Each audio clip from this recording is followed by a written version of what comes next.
G'day fellas, and welcome to another Age of Empires 4 video. In this one, we are going to be taking a look at how to build the perfect Chinese base, and we're going to start off by just dropping down our landmarks just to get the ball rolling on these bad boys, because they do take some time to get up. So we have got some cheats enabled. I say some cheats, you can see that we've got all of our resources down here towards the bottom of the screen. You can see we've got plenty of things in there. Actually, we might even move this Barbican a little bit more further forward, just so it doesn't interfere with our plans here. Because typically, so just to talk about what we're doing here at the opening stages of the game, typically what you're going to be doing is moving or doing a forward Barbican or using your Barbican in an aggressive way, and so it's important that we emulate that in some way.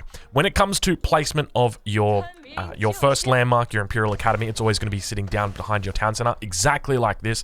It's going to be the best spot. Now, you could try and find a more open position for it if you wanted, but it's important to remember that the buildings underneath this need to be relatively safe, because there's going to be things like the Grainery that gets put down as well. Now, one of the things to note is that in the early game, you're going to be having a mill. Your mill, typically, it's going to be on the berries. You want to try and make sure that your surface area with your berries is as high as possible. So typically, that would mean trying to max out. Now, what we're going to do is we're just going to drop down a couple town centers over here, just where they can't really be worried about. So we're just going to drop these down, because we need to have lots of villages for this to emulate what a late game base looks like. What are you firing at, Mr. Barbican? Oh, you found a wolf over there.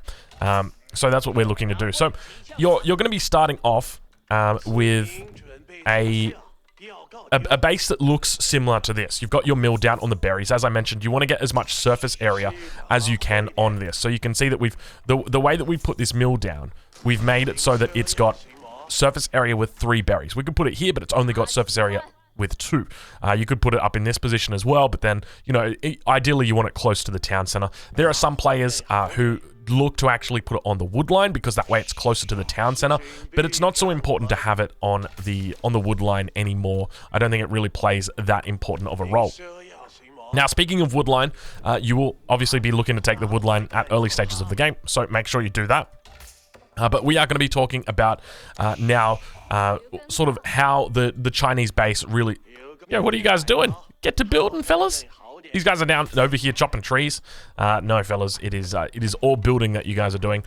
So, yeah, one of the big things for the Chinese is really about making sure that your base is built in a proper way, that you can take advantage of your Imperial Academy, because when it comes to late game scenarios, this is where all of your gold is going to be coming from. I say all of your gold. Yeah, it's going to be all of your gold. You know, when we're an hour into the game and all the gold has been exhausted upon the map, it is where all of your gold is going to be coming in from. So we'll keep training villagers here. We want to build these numbers up. So when your first military production building comes down, the best place for you to be putting it is at the front of your town center here. Now, in a perfect world, you're actually going to want to make only archery ranges, but, you know, if that's a barracks or something like that, then go for it. So you can see here, we're just going to put it down here on the wood line, which is a pretty decent spot for it to go down. And the reason why is because the Imperial Academy takes it within its reach, even if it is only a single tile. So what we're going to be doing is now putting a whole bunch of archery ranges down over here. So let's keep adding in those archery ranges. We might use some hotkeys as well. And so you can fit a total of 6 military buildings at the front here. Now we will actually be able to get a 6th one in once we've chopped down this little bit of forest here. But it's probably going to take some time before we're able to do that. Let's keep queuing up those villagers. We want to go mad with villager production. Now, one of the other things to note is that throughout the game, you'll be deleting your buildings as you continue working in towards this. Now, we've got a whole bunch of idols. So as you continue working into this wood line, you will delete the lumber camps that come before it. But one of the things you want to make sure, ideally, is that you pick up any of the tax that was available to them. So what we'll do is we'll make sure that we produce some officials now, and that's going to be our tax. Now, when it comes to the concept of a perfect base for the Chinese, a big part of that is the Grainery. So the Grainery has been a newly introduced, actually, we might get a few villagers. Well, what are you guys all doing? I don't remember telling you guys to gather gold. We'll put you guys over onto food, though. We will allow that, because we're gonna need this space cleared. So the Grainery is going to be a huge amount of food in the late game for the Chinese, as well as a significant source of their gold. And so I'm going to show you guys how to build the most efficient form of Grainery. So what you're going to do It doesn't really matter where you do it on what side, but we're going to take the most open side here. So you could, if you take a look at the mini map, you can see that, you know, maybe your base is down towards this way, or maybe it's up towards this way, or, you know, maybe there's a big forest in your position here. You don't have an open base like I've managed to find here. Then you can choose whichever side. But ideally, you want to be starting by putting your granary on the very tip of the Imperial Academy, and then that way it's going to make it so that it's still within the influence of the Imperial Academy. So we're going to start by doing that. Now, you're going to add these granaries in over time. You don't start by just dropping in 3 granaries. I mean, you can if your macro is not the best like me, then go for it. But other than that, it's going to be one of those things where it's like you are probably going to be adding these granaries in over time. I'm just going to put some villages down just to give me a bit of population. We'll delete these shortly, I suspect. So we're going to start by putting that down, and once our granary is up, then we can look to add in farms around it. So we're just going to add in just your regular amount of farms like this, but I would honestly even avoid at the early stages adding farms in here, and you could even potentially look to put your first granary in this position, and not all the way to the edge, just because this is where your farms are going to be more centralized around this position here. But I'll show you what the perfect farms look like for granaries and exactly how many you need or how many you can make, and it really just comes down to what you want. But typically, as the Chinese, you're going to have all of your food problems solved with the 3 granaries and about 30 farms. So you can see we've got a whole army of villagers coming out here. We'll make sure that they've got a mining camp here. Let's get you guys over here, actually. I don't know what my Imperial official's doing. She can chill out. We're going to just keep making villages at the moment. Let's keep digging into this wood line. So you can see that we're going to be dropping down another lumber camp in this situation. Now, let's just say all of this is taken. What we will then do is delete this lumber camp. One of the things you can also do is use your Imperial official to supervise, which we're going to do in this situation. Gives us a little bit of extra wood here. So bringing over a couple more of these villages, you can see that they are all stacked up. We don't care about that gold income. That's fine. We're going to make sure that we continue to fill out these farms here, and you can see that the way that it actually fits perfectly up against our Imperial Academy. So by doing this, we make sure that we are guaranteed to have 2 slots here. We're going to delete our mill as well, because, you know, we don't need that mill anymore. It's not part of the plan. It's not part of the greater plan, but we are going to make sure that all of our granaries here are looking to overlap. So you can see we've got 3 overlapping granaries, especially towards these central farms here. So we might bring up a couple of our miners. We're going to turn them over to farmers, and we're going to emulate the same thing on the other side. So just making sure that we take into consideration that this granary here is not going to be buffing up the farms that are on this end. So we want to avoid making as many farms up this side. This one here does manage to buff up these ones on the end. It also buffs up these ones. So that's why we're doing that. If you wanted to add more farms, obviously you would go for the corners. That would be a way that you could do it. But to be honest, you're probably not going to be getting more value, more bang for your buck in this situation. So this is pretty much all the farming that you would need in your game. You can see that we've got 32 villagers on food at the moment. At least we should. Let's have a look and see. We've got 32 farms in. So this is the perfect sort of late game scenario for you as the Chinese. Your granary in the middle is actually buffing up every single one of these villages. Let's make sure that we've got this. Actually, we should have is everybody here? Yeah, everybody's here.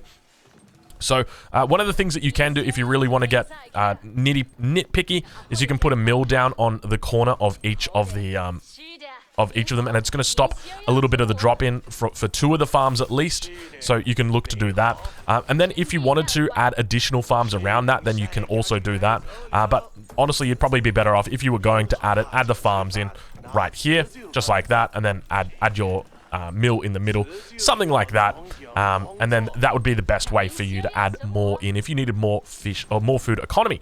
So where it starts to get really strong though is because with this situation here, you're gathering up a whole bunch of food, but if you've got the mills in the corner, you're not taking full advantage of your Imperial Academy. And so you've got to ask the question, well, is it worth it for my villagers to be actually dropping off mills on these corners. So to be honest with you, it is not worth it. So you go ahead, delete those ones. This one's not in the influence radius, so we'll delete that one as well. We're actually going to supervise this one. We'll just get the upgrades. We'll make sure that we've got all 3 upgrades because we're going to be going up to the next age very shortly. Let's get that landmark down. So the next one up is the astronomical clock tower. So this is one that you can actually look to put on the corner. So I'll show you exactly what we're going to do with that. So we're going to delete this. We talked about it earlier, deleting lumber camps, all that sort of stuff. Now we finally chop through the forest. We're just going to put our astronomical clock tower on the corner here. Now, it doesn't have to be on the corner, but ideally, you would like it in the influence of your Imperial Academy. And because it is bigger than a normal military building, you would ideally want it on the corner. So whether you leave this corner free to drop it down, it's important to try and take advantage of your Imperial Academy in as many ways as possible. So now, what have we got? We've got the 3 granaries that are gathering up all of these resources. You can see that they're sitting within the influence of the Imperial Academy, so it's doubling up. And this is where all your gold is going to be coming in the late game. Your Imperial officials are going to be looking to gather it up. You can see here we pick up 44 gold, and then he's just going to do his thing. Just going to head back, go look to do something else.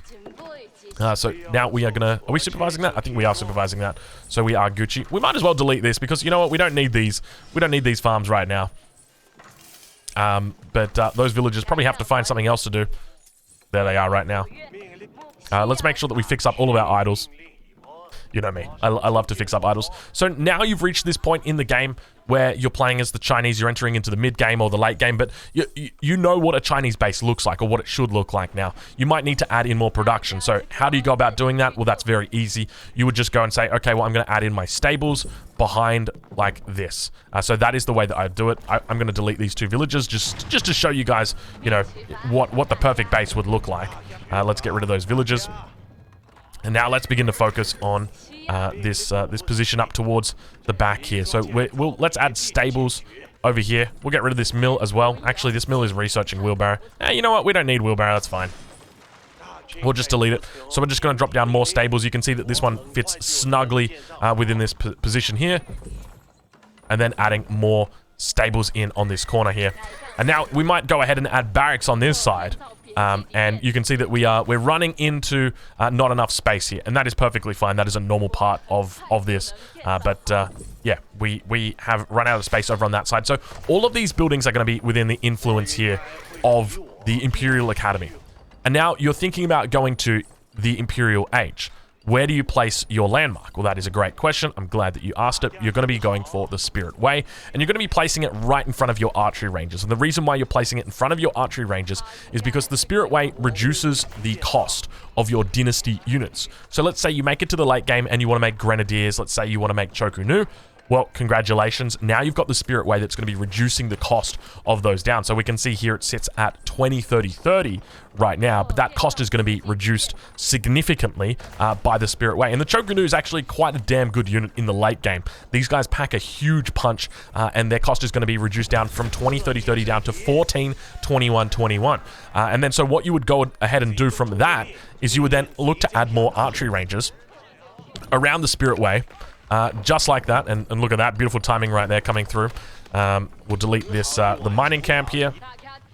So you would then add more archery ranges in this position like that to get an effect from that Spirit Way, because the Spirit Way, I don't actually think these ones here on the edges will be affected by it.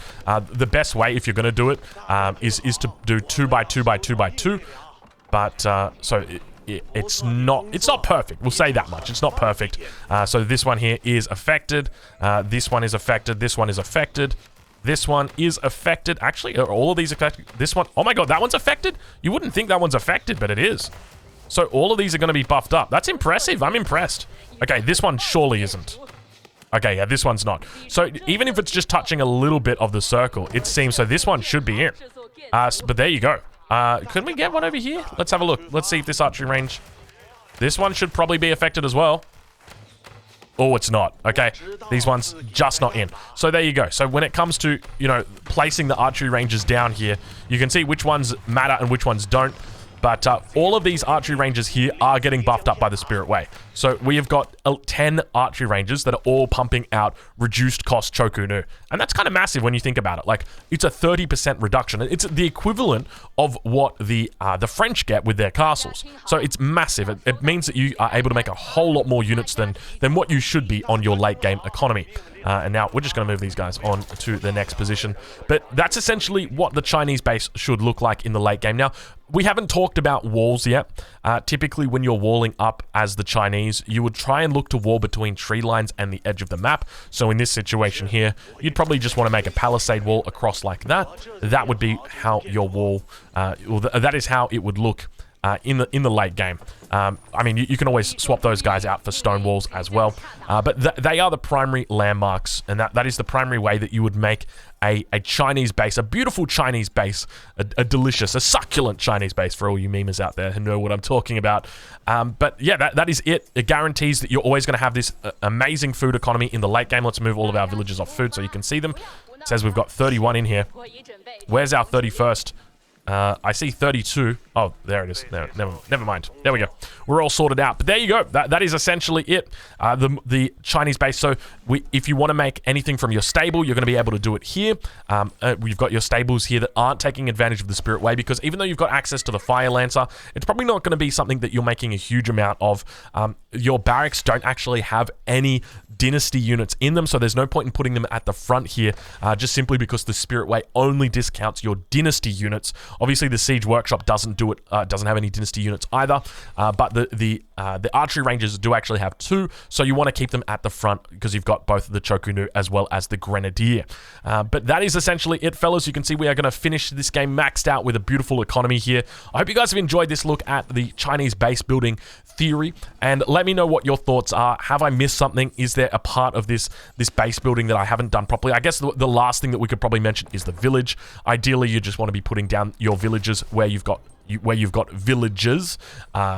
So if you've got these economic units out, gathering up wood or something like this, maybe chuck them out over here. But that is essentially it. I hope you guys have enjoyed it. I'll catch you guys in the next one. Thank you so much for watching.